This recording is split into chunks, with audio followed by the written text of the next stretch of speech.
maman, viens voir. Qu'as-tu, mon enfant? Je souffre et j'ai très mal. T'as mal où c'est? Ici, sur le côté. Top Santé, votre magazine sanitaire, présenté par Peggy Wabeno, tous les lundis à 14h. Rediffusion lundi 20h. Pour tout contact, top santé topcongo@gmail.com ou contactez-nous au 082 280 1500. Top Congo FM, elle a tout d'une grande.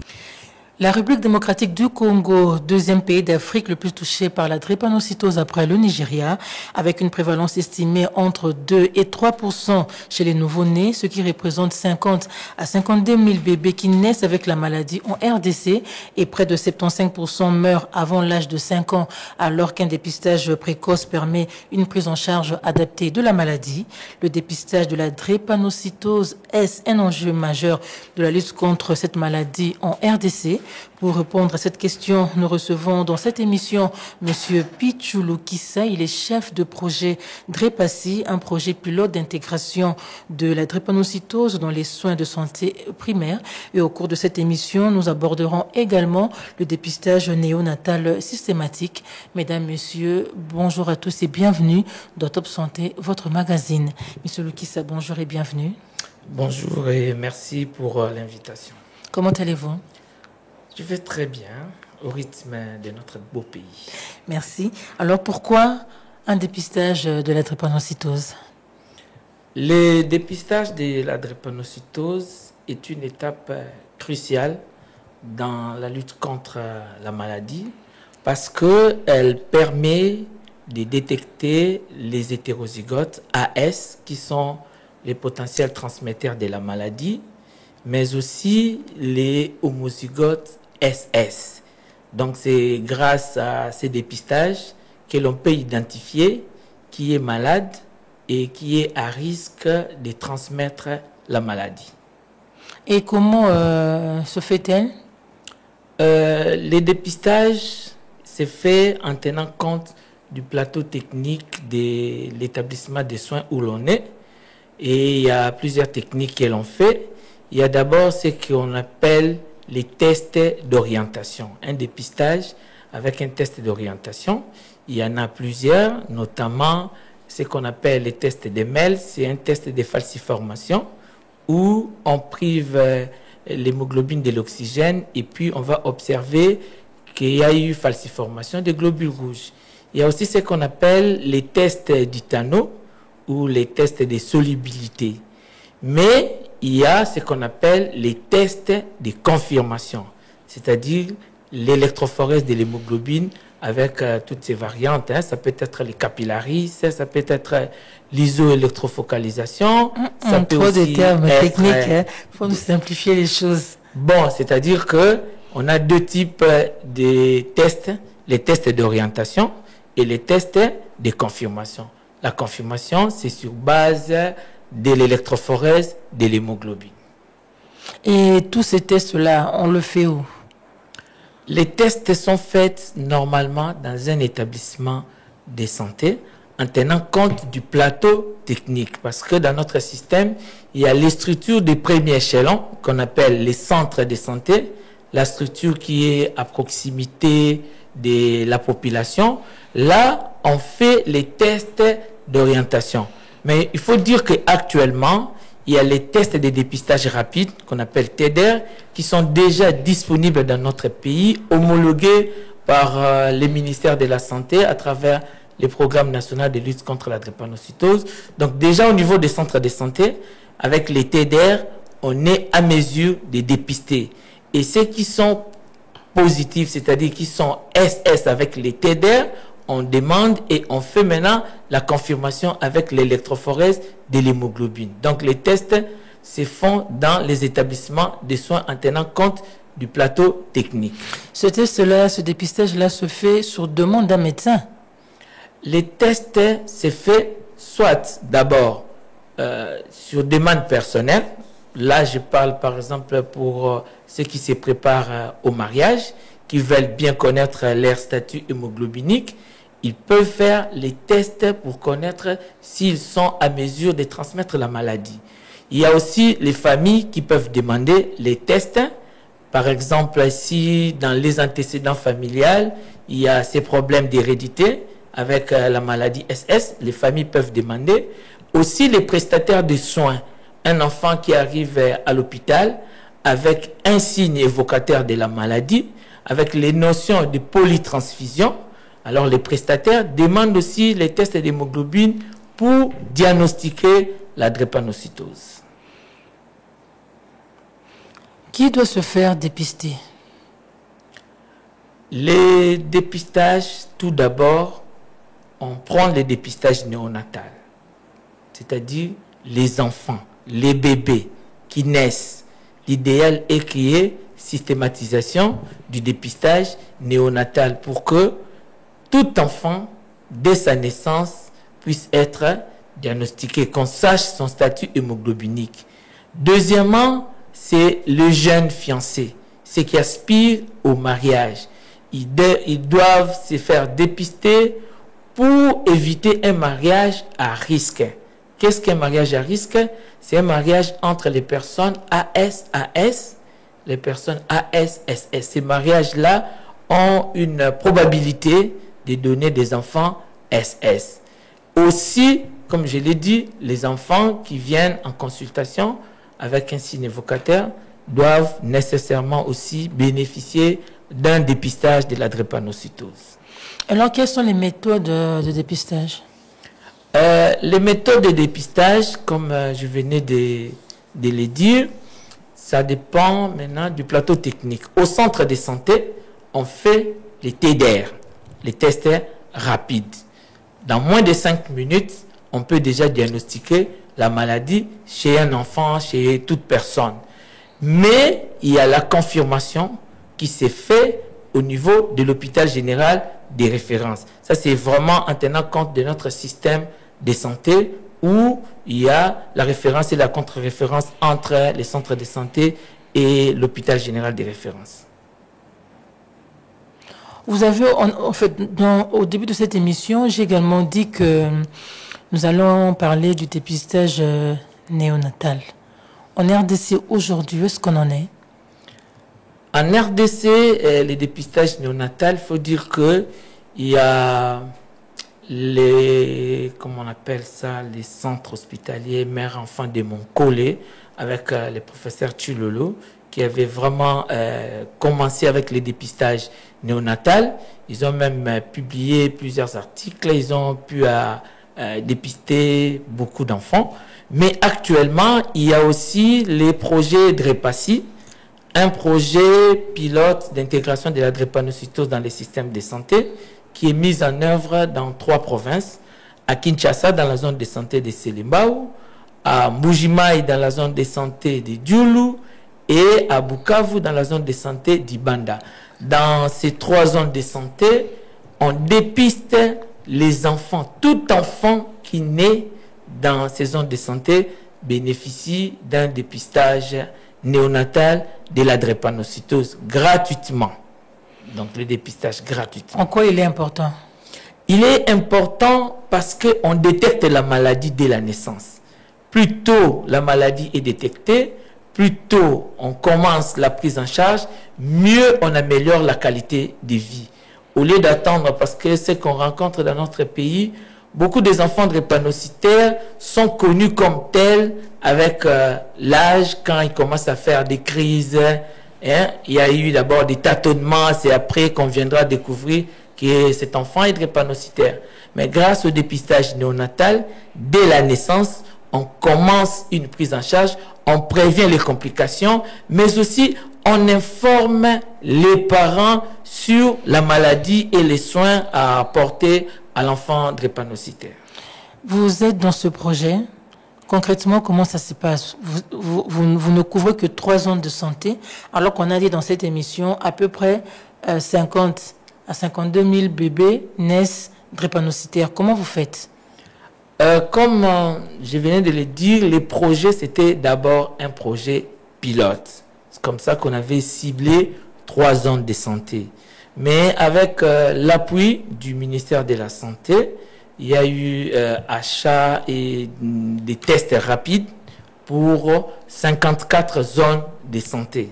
Ce qui fait qu'avec les programmes nationaux de lutte contre la drépanocytose, il y a maintenant 14 DPS qui sont prioritaires et 54 zones de santé où les enfants vont bénéficier d'un dépistage néonatal systématique. Dans les 3 provinces DREPASSI où le projet est mis en œuvre, nous avons augmenté le nombre des zones de santé de 3 zones à 12 zones. Parce qu'à Kinshasa, maintenant, il y a 3 zones supplémentaires, la zone de santé de Binza, la zone de santé de Ntsele et la zone de santé de Kingabwa, qui vont joindre la zone de santé de Selimbao.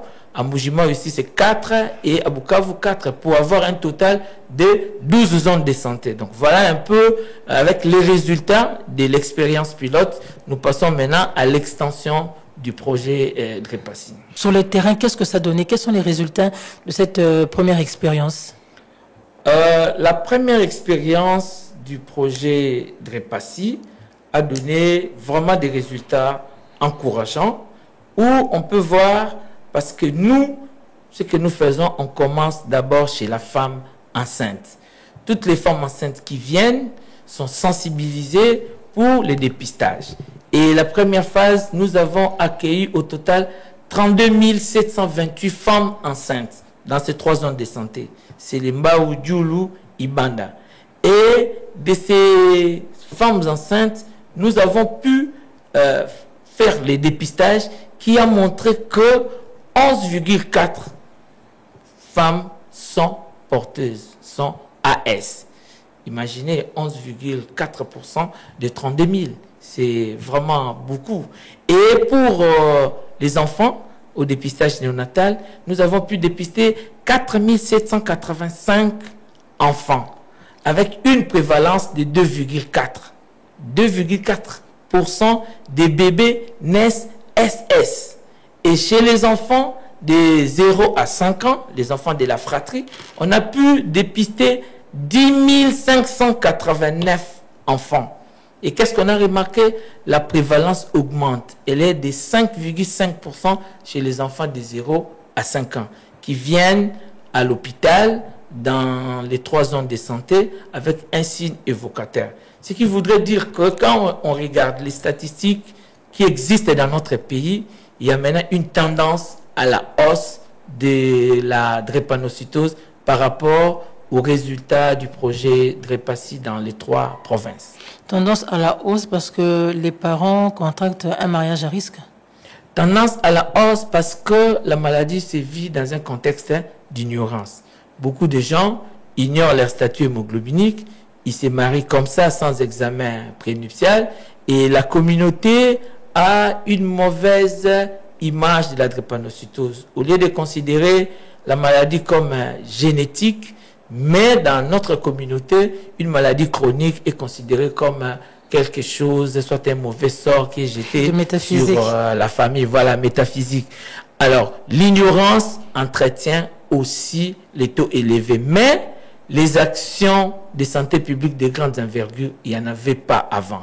Comme vous l'avez dit au début de l'émission, le dépistage est un axe stratégique par rapport à la drépanocytose. C'est vraiment un enjeu majeur de santé publique parce que ça permet à toute personne de connaître son statut et d'adopter une attitude conforme par rapport à son statut hémoglobinique.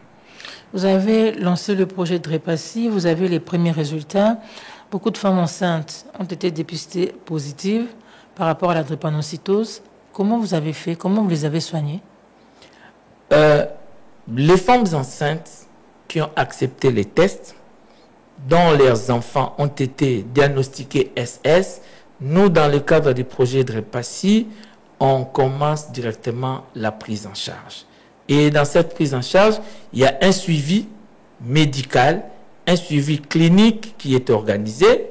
Il y a les médicaments qui sont donnés aux enfants diagnostiqués SS. Et dans la communauté, il y a des activités dans le cadre de la surveillance à base communautaire, notamment, on fait des visites à domicile pour évaluer les niveaux d'application des recommandations médicales. On fait aussi des séances d'écoute, c'est-à-dire que on réunit les parents, les familles, les patients drépanocytaires pour qu'on leur accorde un espace de partage, d'échange. De telle manière que si vous avez un enfant drépanocytaire de 2 ans, quand vous rencontrez une autre femme qui a un enfant drépanocytaire de 12 ans, de 13 ans, ça vous rassure, ça vous donne de l'espoir. Voilà un peu comment est-ce que les enfants qui sont diagnostiqués SS sont pris en charge dans le cadre du projet Drépassi. Ils sont pris en charge pendant combien de temps, jusqu'à ce qu'ils atteignent quel âge? Les projets Drépassi, comme je l'ai dit, c'était d'abord un projet pilote qui a couvert 3 années.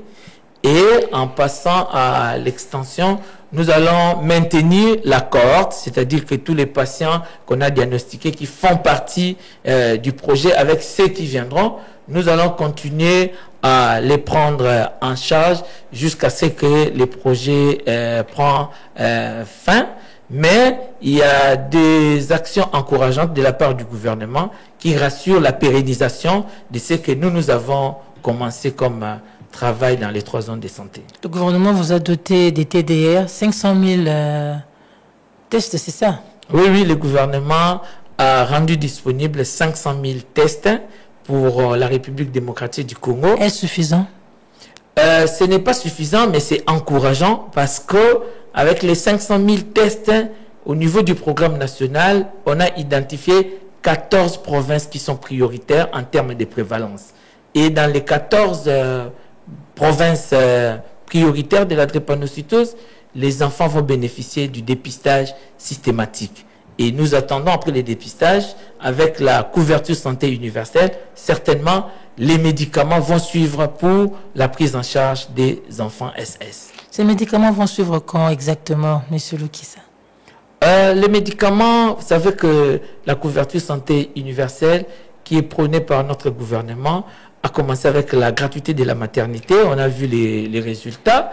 Et les drépanocytaires font partie des vulnérables, font partie de ceux qui vont bénéficier de la CSU. Déjà, les tests les prouvent. Et sur le plan éthique, quand on a dépisté, il faut prendre en charge. Et le gouvernement est conscient de cela.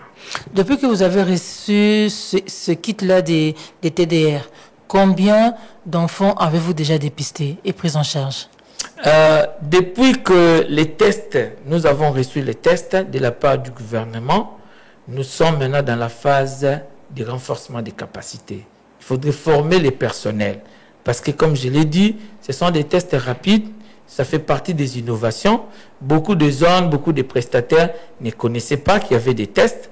Et nous, dans le cadre du projet Drépassi, nous sommes en train d'appuyer les ministères de la Santé pour la formation des sages-femmes, la formation des techniciens des labos, parce que, comme je le disais, après le dépistage avec les TDR, nous faisons la confirmation du diagnostic et nous avons rendu disponibles les automates qu'on appelle gazelle, c'est vraiment l'électrophorèse de l'hémoglobine, pour confirmer les cas.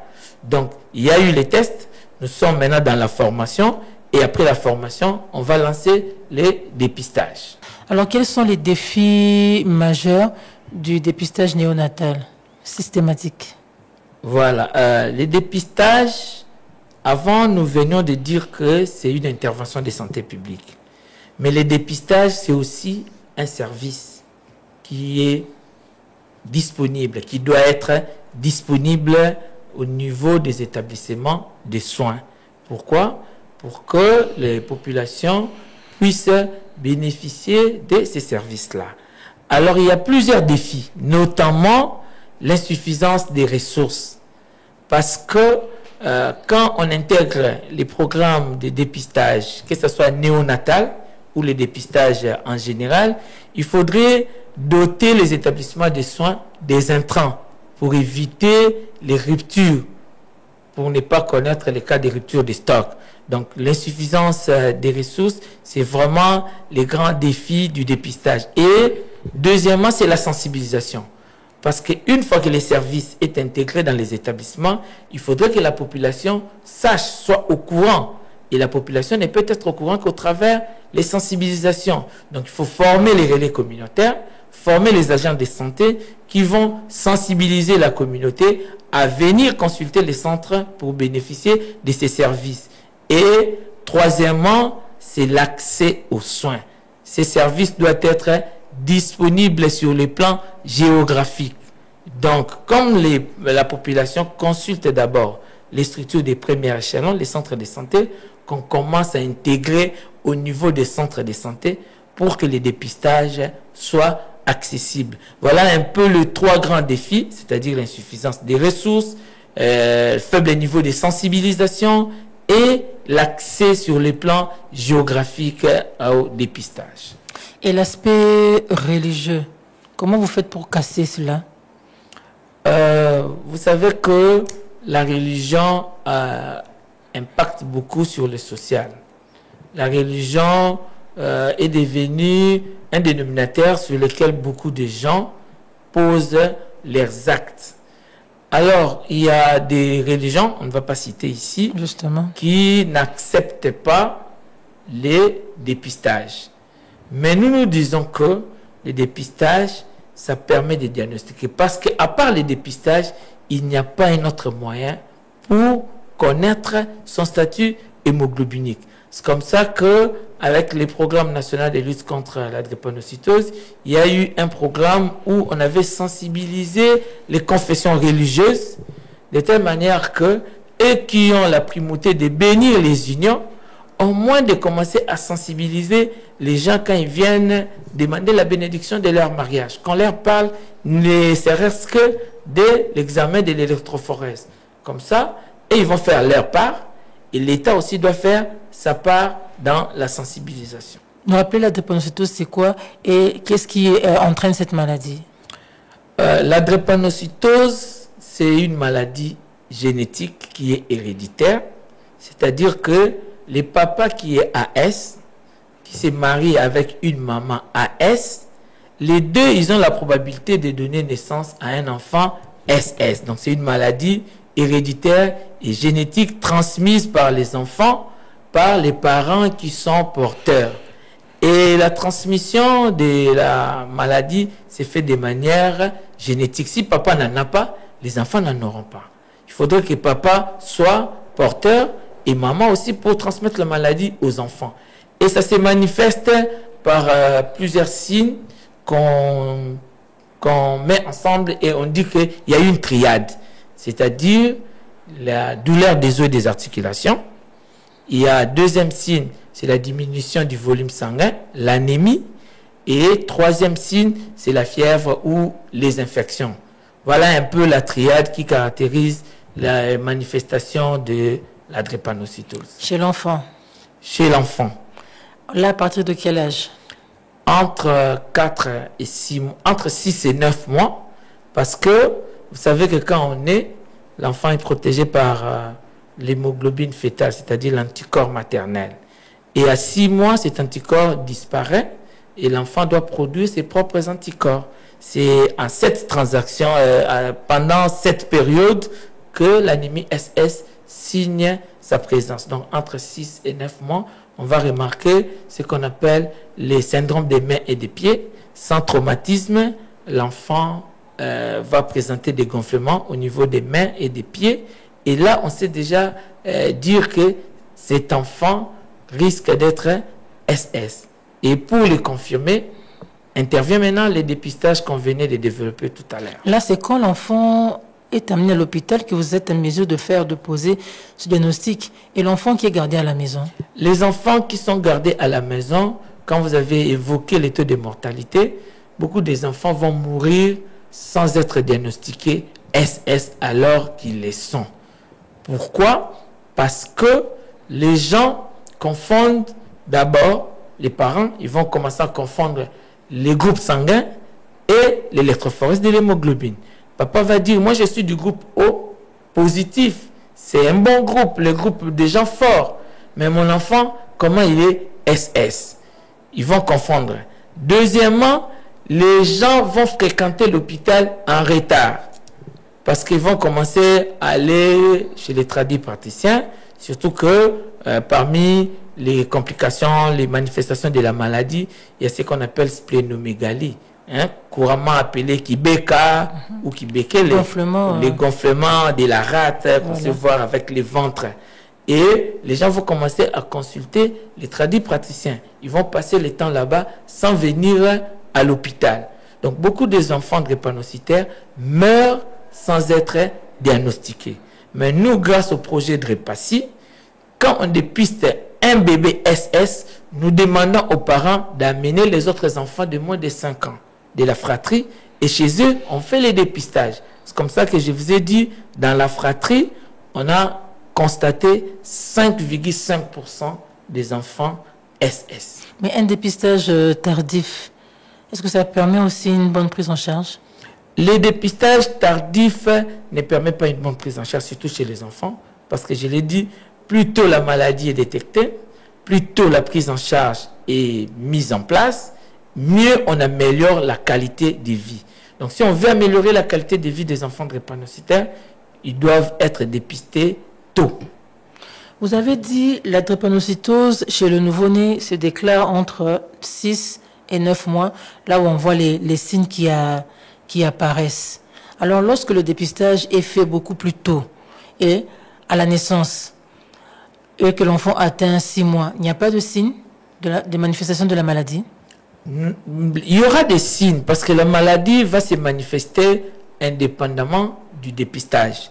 Mais c'est qu'il faut signaler que l'information des parents, quand les parents sont informés de la naissance que l'enfant a été diagnostiqué SS, quand vont apparaître les signes, il y aura une adhérence des parents au traitement.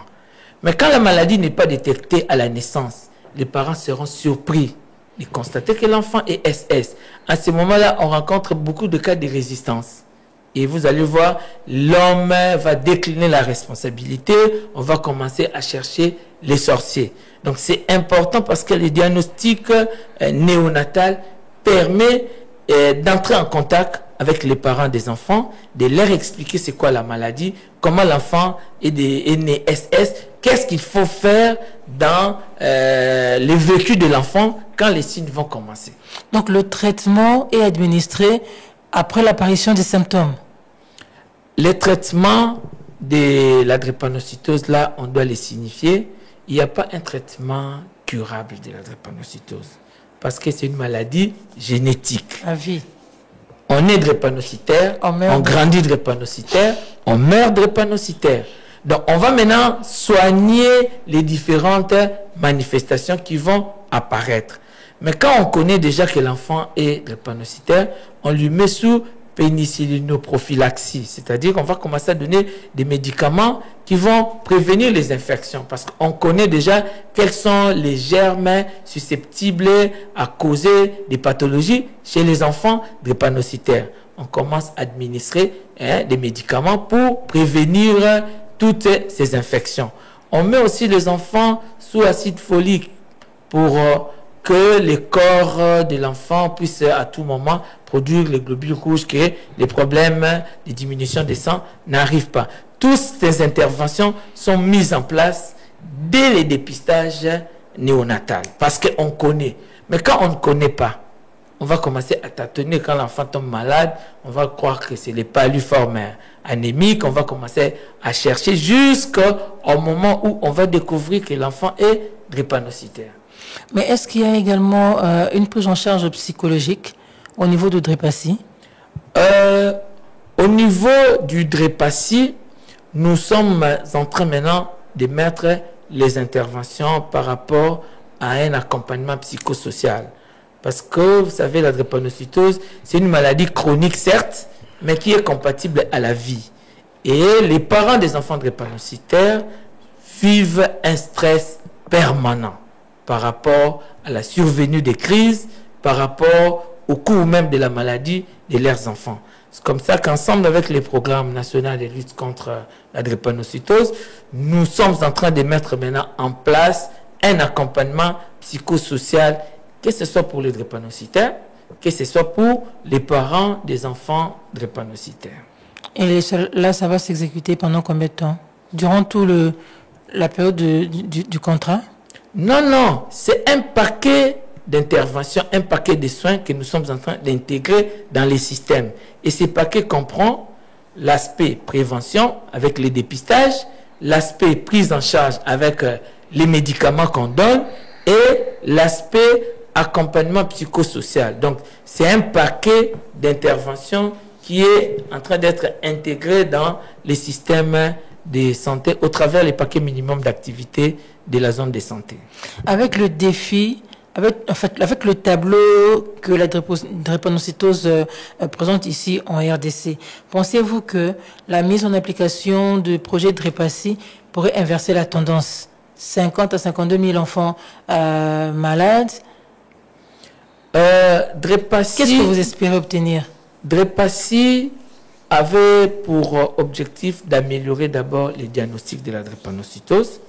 Et vous voyez que nous quittons de 3 zones à 12 zones, c'est-à-dire qu'on a rendu accessible, on a amélioré la couverture en termes de diagnostic de la maladie.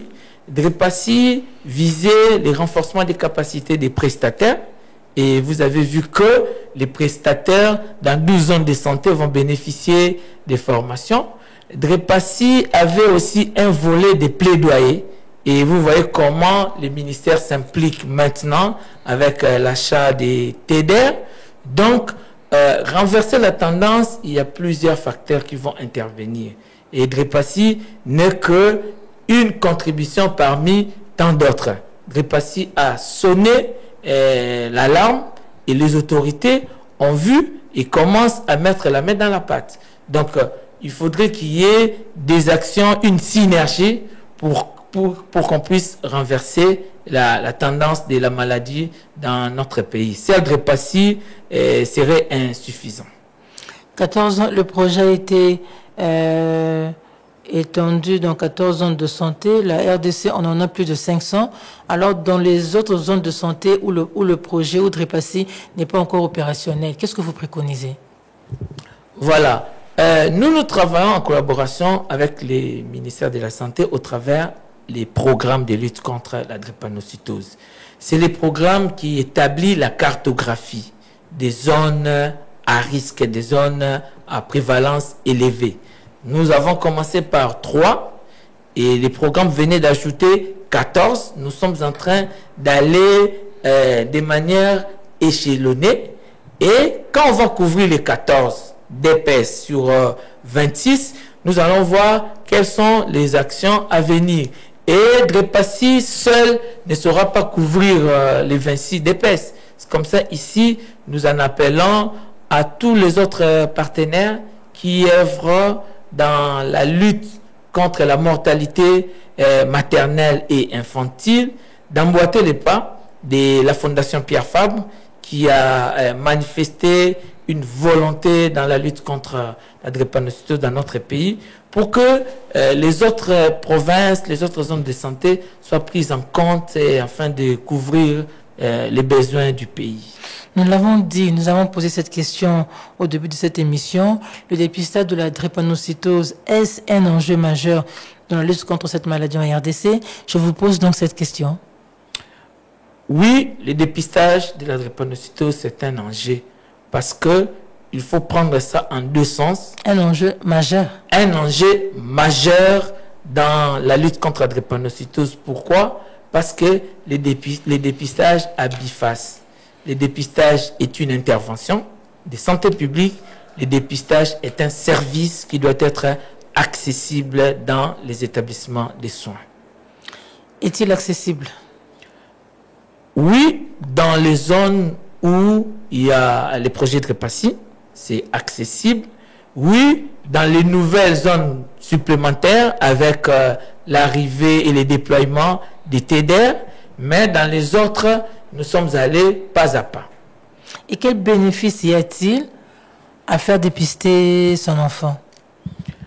Les bénéfices, c'est que quand l'enfant est dépisté, il n'y a que 3 résultats qu'on va vous donner, chers parents. On va vous dire que l'enfant est AA.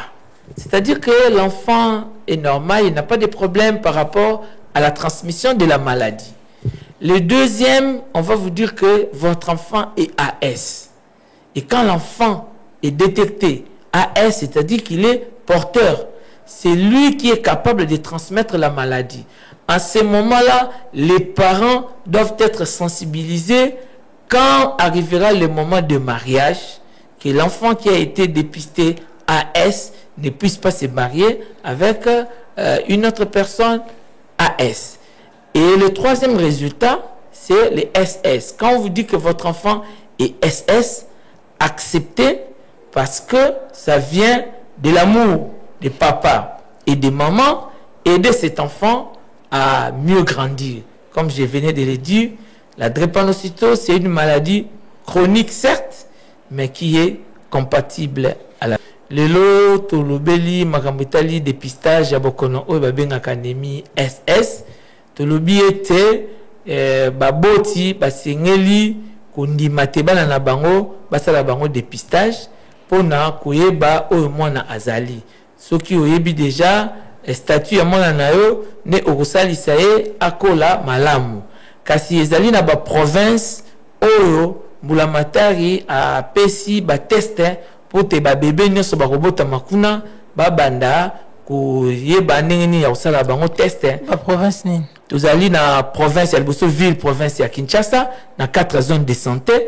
Zone de santé ya Selembao, zone de santé ya Binza Météo, zone de santé ya Ntsele, zone de santé ya Kingabwa. Tozali pe na province ya Kasai oriental, kuna na Mbujimai, tozalaki na Ibanda, Sikabi Pemba pe ekoti, Kabeaka Mwanga ekoti, Muya pe ekoti.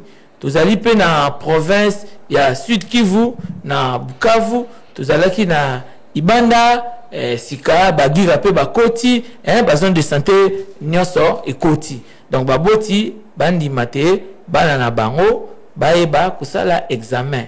Ezala oya botami sika, ezala oya za na mbula ko banda 0 ti na 5 ans, soki aza na signe moko zo ko pousser minganga balobake mwana koki kozala na bokono anémie SS tondima baeba ko dépister bana parce que ezali ofele. 3 provinces kaka sur 26. Est-ce que Ekosimba na ba province o esika projet wana ezalité ba osala nini? Ba province o esika projet ezalité eza 11 autres provinces. Ndenge na lobaki ke programme national apesaki liste ya 14 provinces prioritaires. Biso projet zo couvrir 3 parce que biso kuna to sala dépistage ya mwasi azemi, dépistage ya bébé botami na maternité, na dépistage ya bana 0 à 5 ans. Na 11 autres provinces etikali kuna bamba ko sala dépistage systématique ya ba bébé nyonso. Oyo babotami. Oyo babanda ko botama na maternité. Sika toza na étape ya déploiement ya ba test na ba zone de santé na ko former ninganga le lenge kani ba ko eba ko manipuler ba test pour que dépistage eba na ko banda. Bon maman oyo alingi te ba dépister mwana ye to moboti oyo alingi te ba dépister mwana ye. Conséquence ko ekozala nini ya la langue? Conséquence ya liboso eza que ndenge balobaka kozanga koyeba eza liwa ya ndambo. Donc aux occasions basala mon examen ya ofele na compte mbulamatari na biso kasi yo soki oboyi mona bandi kokola na ignorance lobi tango akobala aboteli yo bakoko oyo bazali na bokono ya SS yo komi koluka bandoki na kati ya libota.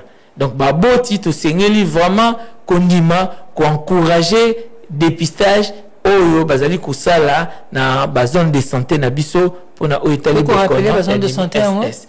Awa na Kinshasa tozalaki na zone de santé ya Selembao yemoko, mais siko to bakisi ba zone de santé misatu ya Binza Météo, ya Ntsele na ya Kingabwa. Soki kaka formation ya baminganga esili allez de lancer mbala moko dépistage néonatal systématique na ba maternité ya ba zone de santé owana ofele ekosalema. Papa Pichou, est-ce que c'est possible pour un parent qui ne se retrouve pas dans les 4 zones de santé retenues peut venir faire dépister son enfant? Oui, parce que quand on fait même les statistiques, il y a toujours des hors-zones et des zones.